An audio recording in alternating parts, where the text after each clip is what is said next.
बे हाग्रामा महिलारिया फार्स्ट जेथिया television committee जादोंमोन बेवहाय बिथांमोननिफ्राय जेबो बुङाखै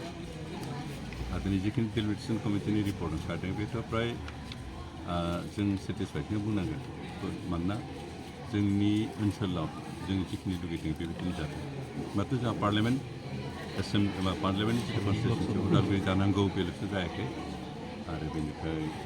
बे बिटिसि ओनसोलखौ लानानैनो गायसनजानांगौमोन बे जाफुङाखै आरो बेखौ दिनै इलेक्सन कमिसननिफ्राय बुंबाय थादों पपुलेसन पेटार्ना बिटिसि ओनसोलाव मोननै समस्ति जानायनि पसिबिलिटि गैया बेनिखायनो दा जिथु दरं उदालगुरि होदों बेवहाय बिटिसिनि बाहेरनि समस्तिखौ सोसननो गोनां जादों होनना बुंबाय थादों दा इलेक्सन कमिटिनि जायखि इन्डियायाव इलेक्सन कनस्टिटिउन्सि पार्लियामेन्टारि कनस्टिटिउन्सि दानायनि खेथ्रआव जिखिनि टार्म्स एन्ड कन्डिसन्स दं बेखौ जों नायनांगोन होननानैसो बुंनो हागोन गोरोन्थि जादों बा कारेक्ट जादों होननानै बेनिखाय आनलेस जों बेखौ क्लियार जा बेखौ बुंनो हाथ'नाय नङा खिन्थु जों नामखौ समस्तिया जियानो जाथों नामखौ जों उदालगुरि जाजानायखौ लुगैदोंमोन आरो नामनि खेथ्रआव जोंहा दासिमबो गोजोननाय गैया प्रमद बर' सरकारा फाननानै जाजोब्बाय होननानै फिन मा माखौ फानदों बिनि हिसाबखौ होबानो जाबाय खै क्र'राव फानदों बेखौबो हिसाब होबानो जाबाय आरो बिथाङा बेखौ क्लियार होथों खै क्र'राव बबे प्रपार्टिखौ फानखो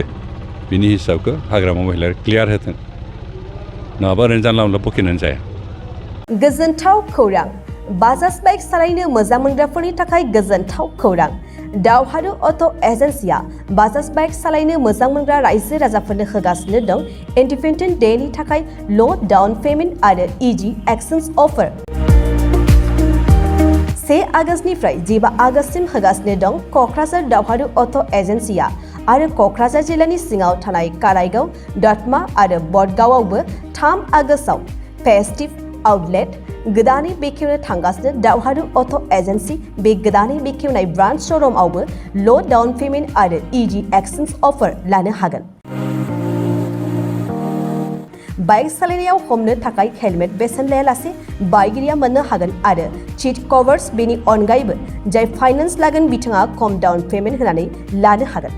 बायग्रा ग्राहक सुबुंफ्रा दावहारु अट' एजेन्सियाव बाजाज बाइकखौ बायनो सानोब्ला नैबे मबाइल नम्बर 8822018193 आरो 600003999187 आव थोंजों फोनांजाब खालामनो हागोन